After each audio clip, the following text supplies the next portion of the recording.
Hi, everybody. Welcome back to another episode of Yeah, Yucca. I just want to say to get used to me having a different background every now and then as I am figuring out where my setup is going to be. So today I am set up in my office where I come to work, and I do sell sheds, carports, and garages. If anyone's in the Texas area and is interested in getting one of those, feel free to reach out to me. I would love to help you with that. So, today's episode is going to be a little bit about my femininity journey as well as, you guessed it, health and food. So, I recently posted on my Instagram a little before and after picture of just the past 2 months. I had been struggling trying to get back on the carnivore diet. I had done carnivore for about 3.5 years in the past, and I was really healthy. I never got sick. I used to have, before I did carnivore, I used to have debilitating joint pain. I used to have short, brittle nails, really thin hair, dark circles under my eyes, and just all kinds of negative side effects that I thought I was just going to live with for the rest of my life. Well, I had done carnivore, all of those side effects went away, but then life happened and I fell off for way longer than I would have liked to. I struggled so hard to get back onto carnivore diet, but I knew that if I had just gotten back to where I was, how I was eating before, or at least to mostly how I was eating before, that I knew that I would start to feel better. I knew that all this excess weight that I had gained back, that I had no idea I could even, I mean, I just had no idea I was going to gain that much weight because I was still eating whole foods before I got back onto my carnivore journey this go round. I was eating gluten-free, soy-free, but I was eating a lots of vegetables, sometimes grains, and definitely fruits. You know, the animal-based people out there, a lot of those people don't have health issues like some of us do, and they don't have eating disorders like some of us probably do, and they have a slightly better way of controlling their food addictions. And for me, when I was trying the animal-based way of eating, it just did not work. Especially this past summer, I was really trying to go for it, and I was still trying to prioritize my protein, but when I have a whole watermelon in my house and I just live by myself, I could not control how much watermelon I ate. And it's so delicious, especially getting it from a local farm in the summer. And it was too hard for me. And you would think, Yeka, like, it's watermelon. What are you talking about? It's a fresh fruit. It's okay to eat watermelon. Like, no, it's not okay for everybody to eat a bunch of fresh fruit, and it's still a form of sugar. And if you have so much sugar that you're consuming and nowhere near enough protein, and you're not living an active lifestyle, and you may or may not have autoimmune disease, no, eating a whole bunch of watermelon is not really okay for everybody, unfortunately. I really wish I could eat it. I really wish I could eat a handful of blueberries here and there, or I could have watermelon in my fridge and let it last a week or two, or have a bag full of peaches and be able to control how many I eat after dinner. But if I have the fruit in my house, I've noticed it's a lot harder for me to control how much of the sugar that I eat. It's still sugar, unfortunately. And for me, diabetes does run in my family on both my mom and dad's side. So it's something that I personally have to really be careful with. And since I struggled eating that way, and since I was eating all these other foods, I was eating gluten-free, soy-free still, and prioritizing protein, but I just could not prioritize it enough to where I was satiated, and it led me into depression, and it led me to gain, I don't even know, maybe 40 pounds, maybe 50 pounds actually. I got up to 189, and that's when I was like, "Oh my gosh, I can't live like this anymore." That number, the scale, it's kind of a tricky thing to live with because Sometimes it's good to track your weight, but also it's not really that good to obsess over it every single day because our weight fluctuates so much. And especially if you are in the process of adding muscle and trying to do all that good stuff, muscle does weigh a lot more than fat.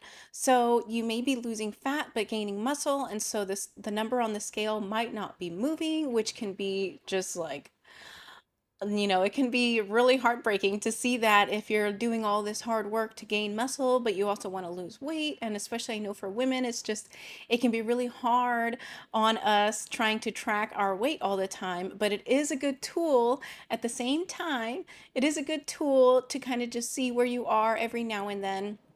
So when I got up to 189, that's when I really just like it helped kick my butt into gear. And so I was just forcing myself to eat meat because I know the benefits of eating a carnivore, or at least mostly carnivore, 90 to 95% meat, eggs, and dairy. With dairy, I do try to limit dairy, but I just knew the benefits that if I were to be able to eat carnivore or mostly carnivore, that I would be able to get out of this vicious cycle that I was in. And I just forced myself to eat it. And sometimes I would just force myself. I would make a big old crock pot of pot roast. I would have a bunch of hamburger meat on hand. I would just have food that was ready to eat and easy to eat. I'd grab a rotisserie chicken from the store, and I would just have this stuff on hand to make sure that I was eating meat. And I tried to, stop putting the potato chips cooked in olive oil in my house, and stop having fresh, locally sourced organic potatoes in my house. And I had to force myself eating all this meat. And I finally got to a place where I was eating mostly meat, 90 to 95%. Some days it's 100% meat. I just eat meat and salt, sometimes pepper, maybe a little bit of cheese. But I finally started to see the weight shift, and I finally started to fit into my clothes a lot better. I was starting to get into different size clothes that I hadn't fit into in so long. I had been a small and extra small for a very long time, and then I started to have to get medium size clothes. And I don't think I ever got into large shirts, but I was definitely heading in that direction, and it was very scary and very uncomfortable, and it just totally depletes your confidence.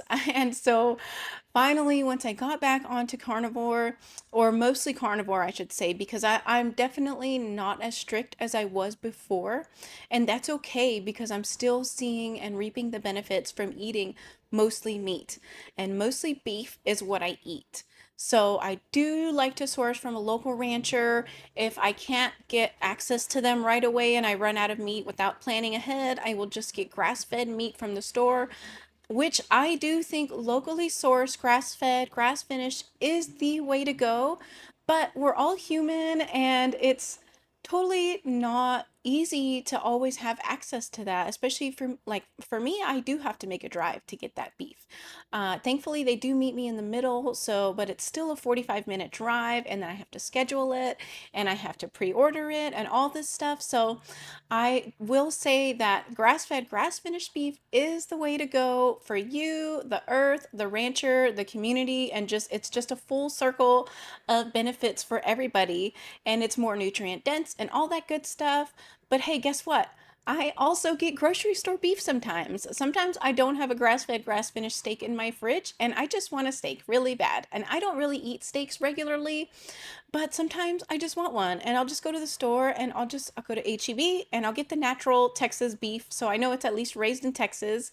And but I know it's not grass-fed, grass-finished. I know it's not the highest quality, but it's okay because I would still rather eat that beef steak from the grocery store than grabbing a gluten-free frozen pizza, or just some corn chips and make some regular nachos or something like that.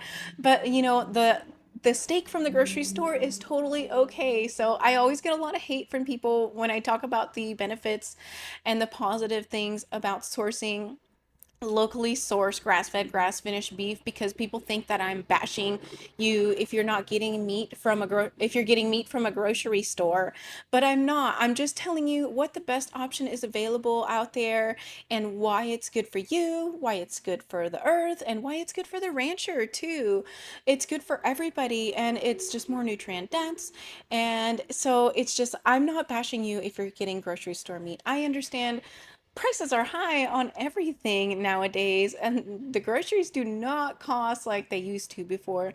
But that's another great thing too about sourcing from your local rancher. If you build a relationship with the local rancher, I promise you they will hook you up every now and then, or you can get a look at their prices and buy whatever is the most economical cuts.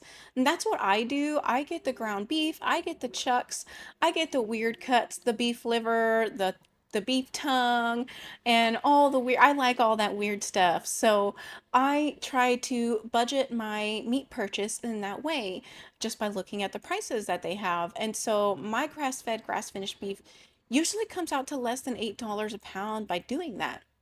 And so there are a couple places. I'll put the links down below where you can look for a local rancher in your area if you are interested in sourcing locally. But I just wanted to share a little bit about the past 2 months. I have lost over 20 pounds in the past 2 months alone, but it's been about 3.5 maybe months since I really got started back onto the doing the carnivore, and I had lost 20, 25 plus pounds. But I finally recently started going back to the gym and lifting weights. I was doing Hot Works gym, which I really do like working out in the sauna. It's a very different experience. So if you haven't tried it out, I highly recommend giving it a try for a day, because it's very different. If you like the sauna, I highly recommend it. And they have a lot of different options. It's a bunch of different little sauna rooms, and they have a few different classes where it's HIIT workouts, so it's just a intense high interval training, 15-minute workout. It's a little under 15, maybe 14, 13 minutes, but it's very intense. But if you want to try the other classes that they have like Pilates, they have a bar none, so it's kind of like a ballet kind of thing, a warrior one, and it's body weight exercises, it's slower movement, and those are about 40-ish minutes long, and so those are really nice too. So I've been really getting into living my life with my cycle, so I will just try to focus on the lighter exercises the days leading up to my period, and I'll do the more intense exercises closer to my ovulation. And it's just been really beneficial, and I can definitely notice a big difference in the way that my body reacts, and the way that my body feels, and what my body is capable of doing when I follow my cycle. It's been very interesting doing all of that, and I want to give a big shout out to Dr. Mindy Pels. She is a big inspiration for that. She has a book called Fast Like a Girl, which actually I'll segue into, because I was able to finally start fasting again after feeding my body with nutrient dense foods. I just naturally started fasting, and ironically, it started going along with my cycle too, the way that she recommends. And there are different times in our in our cycles of when we should fast, how long we should fast, and how long we're capable of fasting at certain times of the month. And so after being carnivore, it was probably like a month or so that my body had nutrients and I was capable of fasting. And when I was eating all these other fruits and vegetables and grains beforehand, I tried to fast because I had gained all this weight, and I was like, oh my gosh, if I can just fast for 48 hours, 72 hours, I could just lose a bunch of weight really fast. But I wasn't capable of doing that because I wasn't feeding my body the proper nutrition that it needed. And so I couldn't fast, even though I had a history of being able to fast. I just was not able to do it. I just broke down and I ate. and I would eat fruit, and I would eat gluten-free pizzas, and I would just eat all this junk that most people think is healthy food, but for me, it's not. And so I finally was able to get into fasting. I one day just wasn't hungry, and it was around my ovulation, and so I hadn't started working out heavily yet. I was just doing some hot workouts every now and then, and I just wasn't hungry. And then boom, 72 hours passed by and I hadn't eaten still, and I was feeling so good. I did break my fast. I don't remember how many hours exactly, but I know it was over 72 hours, and it was just, it happened so naturally, and I felt so good that I did not have to force myself to fast. And I felt good, and I know that it's beneficial to fast every now and then. But with women, it is very different. We are not on a 24-hour hormonal cycle like men are. Men can fast as much as you want, whenever you want, any time of the day, night, month. But with women, I highly recommend you guys check out Dr. Mindy Pels. She has so much information on that.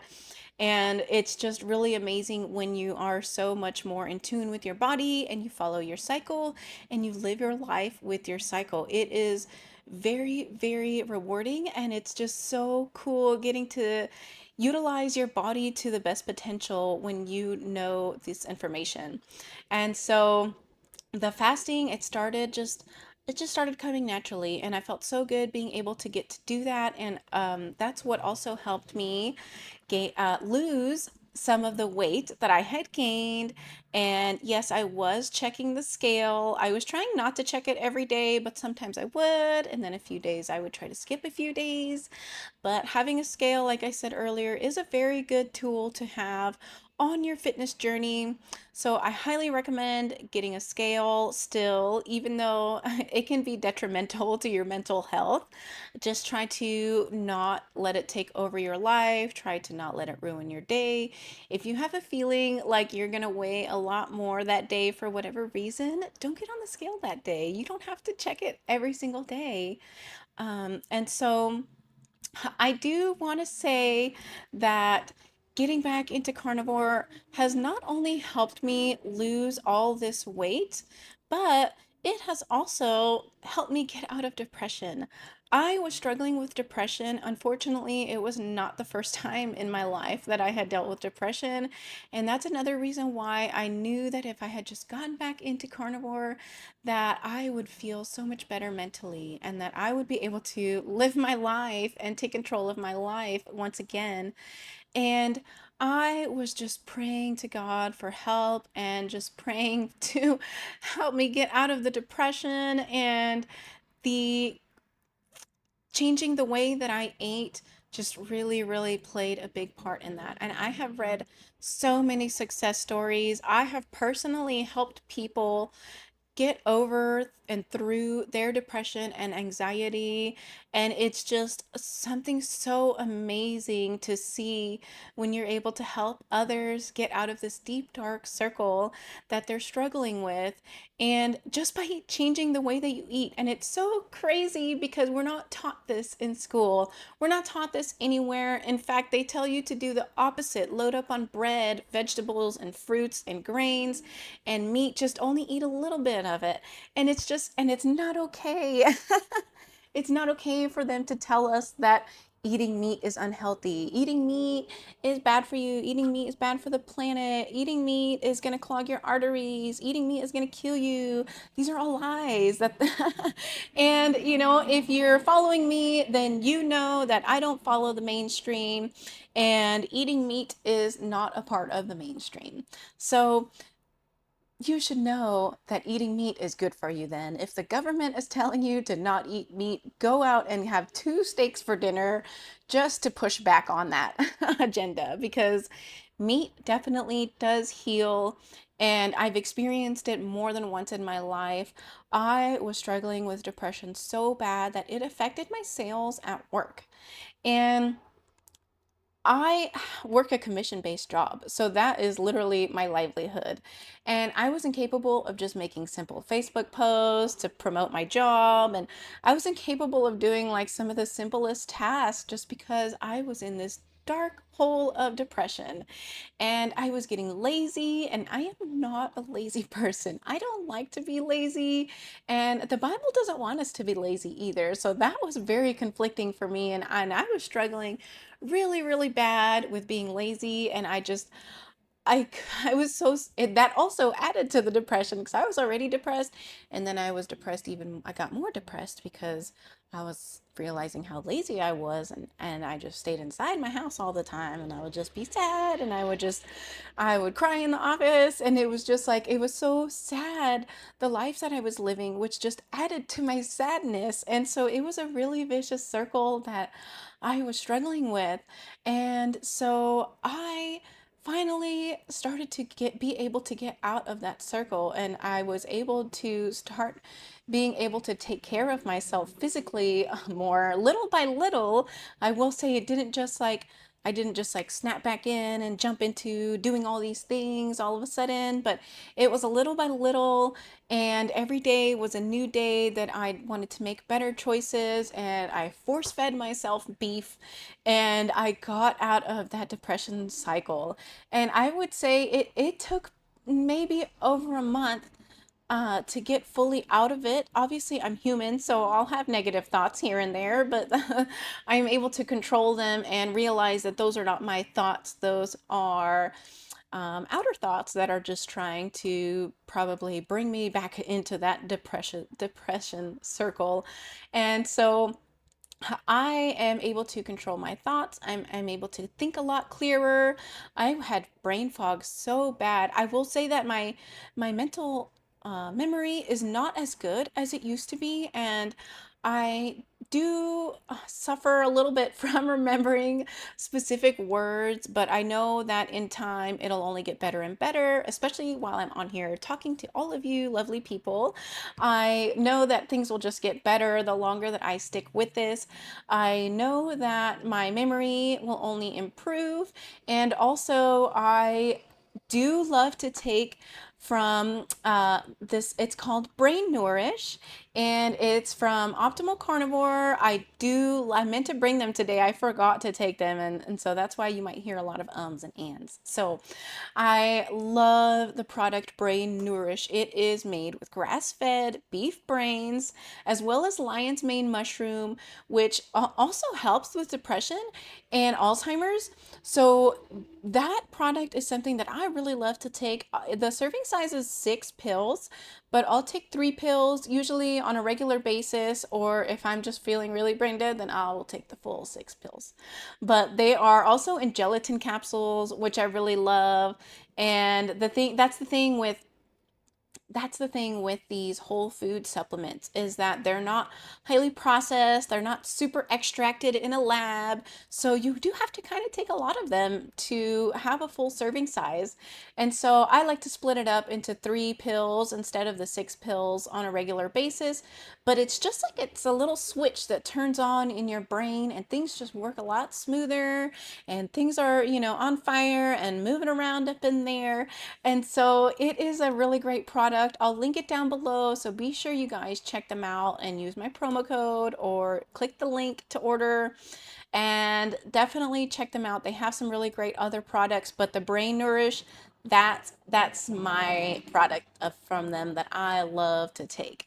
So that is another thing. I don't really like to take supplements. So if you ever hear me talking about a supplement that I take, that is on a very small list of supplements that I take. So I take nascent iodine. I've been taking that for over a decade. That is a life changer. If you don't know about a calcified pineal gland, I highly recommend you look into that, because our pineal gland is our connection to God, I believe. And so taking the nascent iodine decalcifies your pineal gland. And if you grew up drinking tap water just like I did, I drank tap water all the time. And there was a part in my life where I was proud to drink tap water. So taking the nascent iodine is very key in my life. And it's really good for cysts as well. And I take it, it's a liquid supplement that I take 1 to 3 drops every single day. And your dreams will become way, way more vivid if you start taking that stuff. So if you already have crazy dreams, Get ready because you're about to have more intense and vivid dreams that you will most likely eventually be able to remember when you wake up. But dreams are that's another story. That's another thing to talk about. But the nascent iodine, the brain nourish, and as well as magnesium.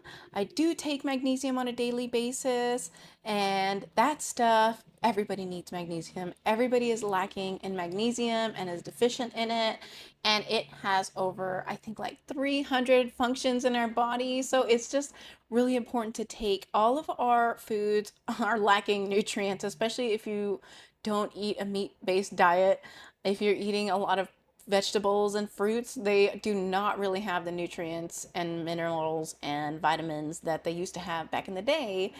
And they're not really absorbable through our body. And that's what's great about meat is that it is easily absorbable, easily digestible by our body, and we absorb and soak up as much nutrients and minerals as we can from those.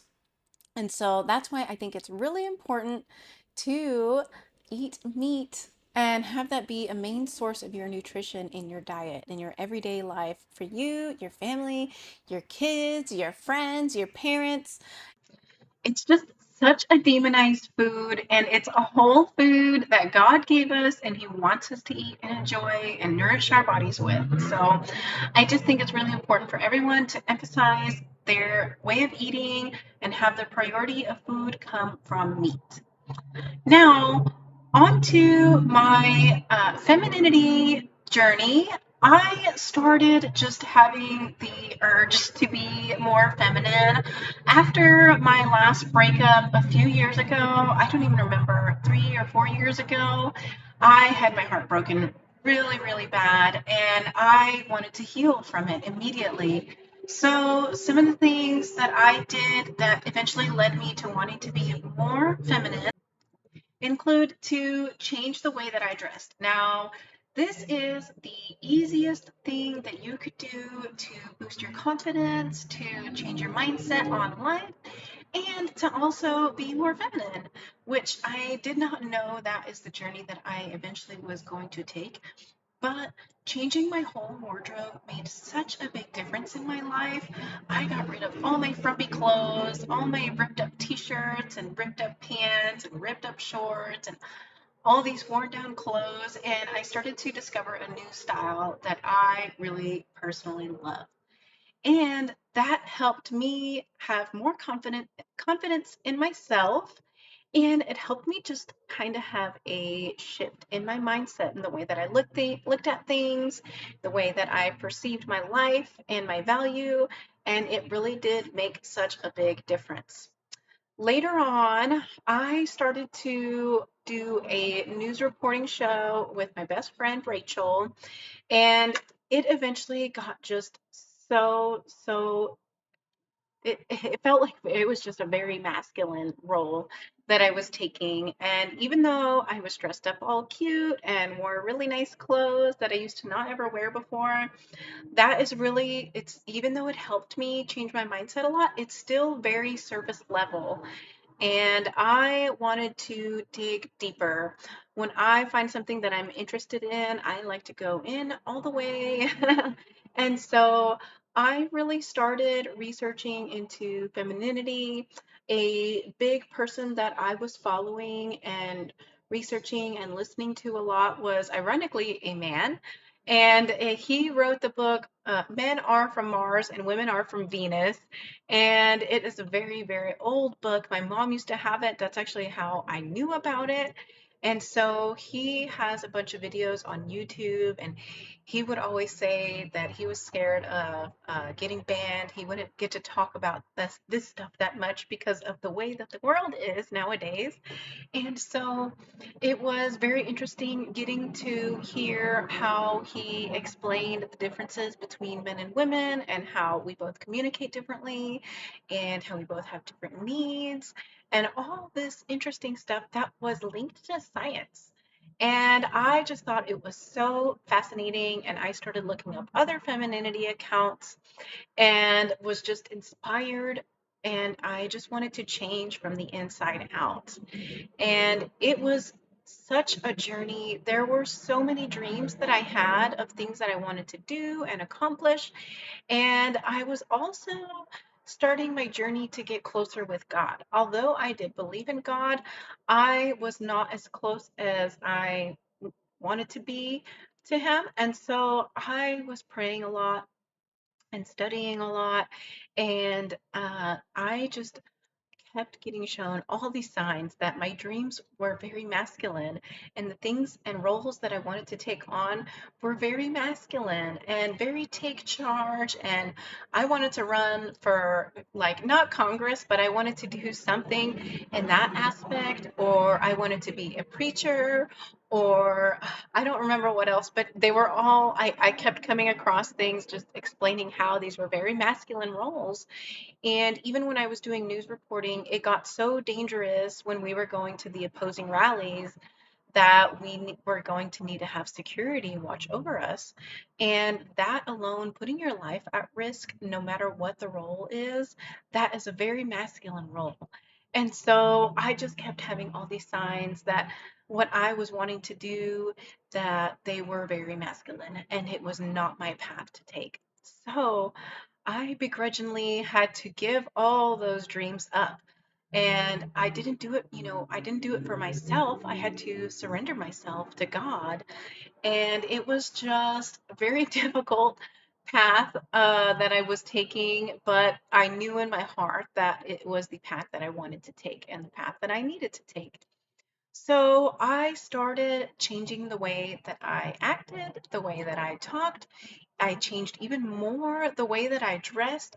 I wanted to level up in just so many different ways, and I wanted my demeanor and the way that I talk to people to just be completely different. And I went through a phase of just kind of being by myself. I moved out of the city of Austin because it was just, the people moving in there were not the type of people I wanted to be around. Although I do know a lot of amazing, really great people that live there. And I think that they are so great and have really great ideas and concepts. But as far as the overall city went, it was just going downhill in my eyes, even though everyone else still thinks it's a great city. I could not do it. I wanted to get a little further away, and so I moved out to a little town about 45 minutes east of Austin. I found a little piece of land that I'm staying out there. I just changed the way that I dressed, the way that I talked, the way that I reacted to certain situations. I just became more vulnerable, more receiving, more open to receiving, more just myself, just being. Women nowadays just want to do. Let me go do this. Let me do this. Yeah, that's fine. We can pay half the bills. That's fine. I can work every single day. That's fine. I can have a full-time job and then come home and take care of the children and wash the dishes and then still make love to you and all this stuff. I'm Superwoman. I can do everything. But even though we're capable of doing all these things, doesn't mean that it's healthy for our soul. And so I just really embraced the femininity journey and I love it. And it makes my life so much easier. And although life is always going to have its difficulties, it doesn't mean that you can do things to make your life easier. And for us women, we try to do so much and we try to take control of so much, when in reality, there are so many other people out there that want to help you, that want to make your life easier, that want to give you things, that want to see you smile and be happy. And when you embrace that, you literally just attract it. And it is so crazy to me how even when I go out in public, people treat me differently. And people are nicer and open the door for me because I have an open heart to receiving those things. And it is so lovely to be treated differently and like a lady. And all because I have changed myself from the inside out. And it has been a beautiful journey. And I really, really wish that other women were open to embracing it. A lot of women have such high pride in being capable of doing everything.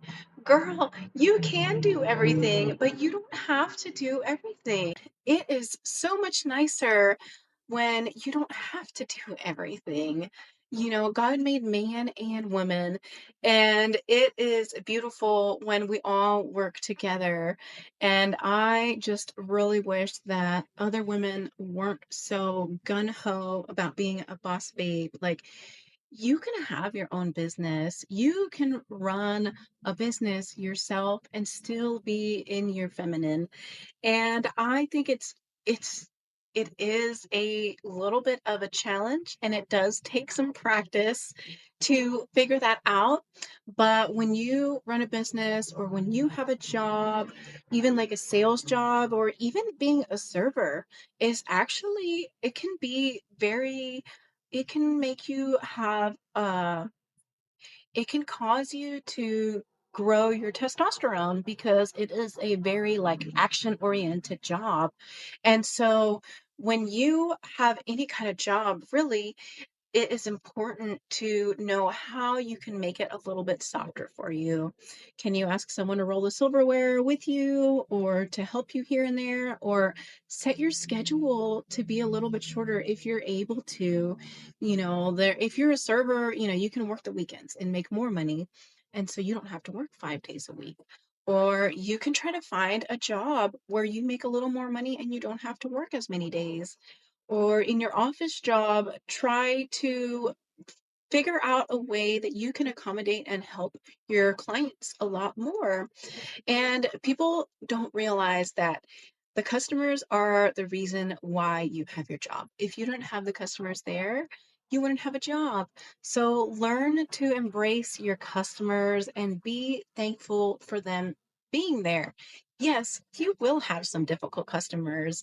Yes, you will have some people that are just going to come in a bad mood, but if you embrace your femininity, you can be a light in their world and you can brighten up their day just by smiling. I know a lot of women are going to get upset at me saying to just smile, but it really does make a big difference. And if you're truly happy on the inside, it's going to show on the outside, and people are going to feel that, and they are not going to be able to deny it unless they are like super duper dark inside and like really evil or something.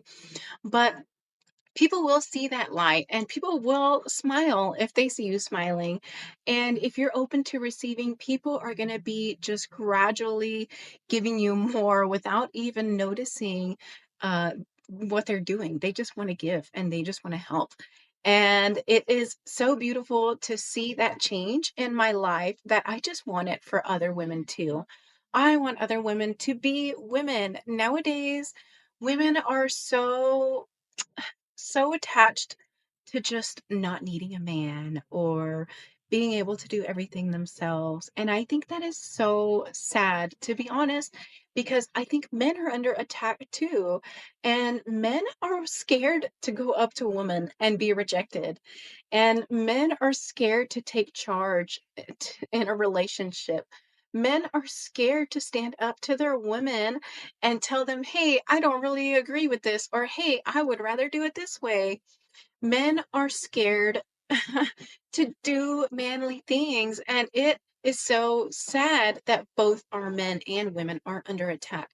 And I just wish that more women would embrace their femininity and be open to receiving, even if it can get a little stressful at times, because especially if you're on social media, a lot of men are just not really high value or don't really have much to say, or they'll just send you little heart eyes, or they'll just send you one word or two word comments and messages.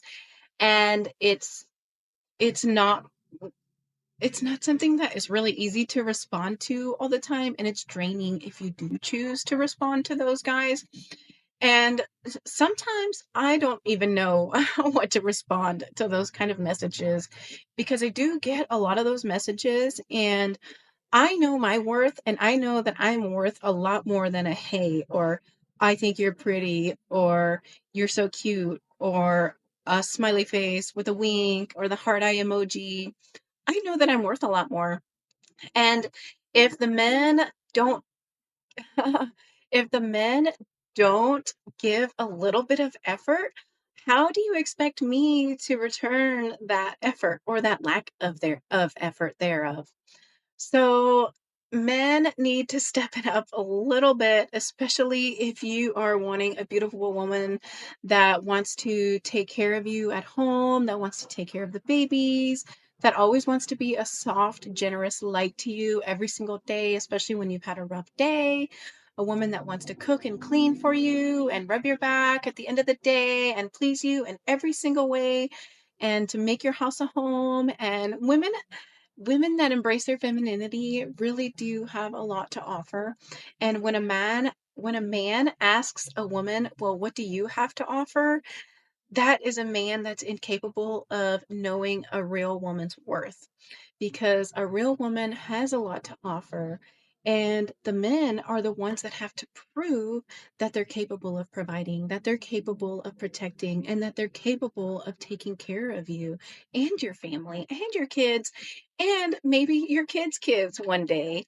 And so I really think it's important for us women to get together and learn from each other and grow with each other. And community is something that's been under attack as well. And this is something that I struggle with because I have done a lot of healing over the years. And so I have really, really learned to love being by myself. I love spending time with myself. I love taking myself out to eat. I love pampering myself. I love being at home with my cats and a good book. I love going camping by myself. I love myself and I love spending time with myself.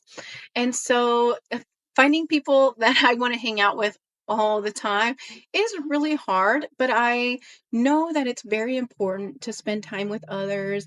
I know that it's important to talk with other women, and I love the girlfriends that I have. I love spending time with them. I love gossiping with them and chit-chatting with them and updating them on my life.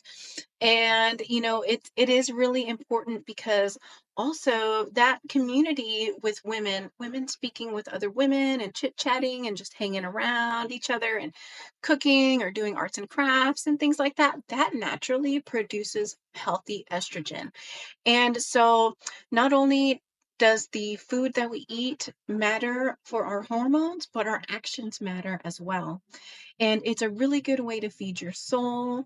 And finding women of like minded values and beliefs is really important. And I'm always looking for new girlfriends to hang out with and spend time with and chit chat with and just learn and grow with each other, because community is really important and it is necessary in life if you want to grow and be a healthy person. And so my journey to femininity has been a quite a long journey, and I would say it's never ending.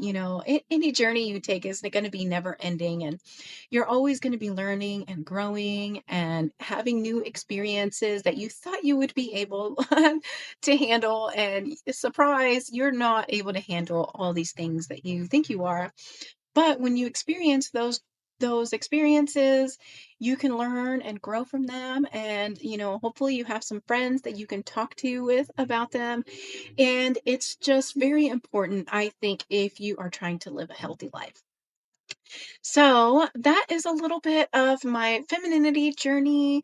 And I want to thank all of y'all for joining me on these couple topics. I would love to hear what you guys think. If y'all have any other topics that you'd like me to cover, or if there's anybody that you'd like me to have on the show, I would love for you to comment down below. Let me know. And I want to give a big, big, big thanks to my sponsor, Wise Wolf Gold and Silver, they are the sponsor of my show here, and that company is a really great company. I adore everybody that works at that company. They are such a great team over there, and they've really helped me out a lot getting this show started. And I might have not actually got it started if it wasn't for Wise Wolf. So, if you guys are interested in stacking gold and silver, they have a really, really awesome gold and silver subscription service. You just sign up and they send you a box or a little package monthly. There's different levels you can start at. They even have a little one for kids that's $35 a month only. And the regular ones for grown-ups, it's $50 and up. And they have all different kinds of tiers that you can sign up for, and it really helps me out when you sign up through my link. My link is actually yeka.gold. So if you guys want to check them out, I highly, highly recommend them. If you guys follow me, y'all probably are aware that the dollar will crash eventually. So stacking gold and silver is something that has been reliable through the test of time, and gold and silver will never lose its value. The amount of value may go up and down a little bit, but it will always have value. Unlike how we know in some other countries, their dollar, it has lost complete value. So I highly recommend you guys check them out, and I will see you guys soon. Thanks for joining me. Bye.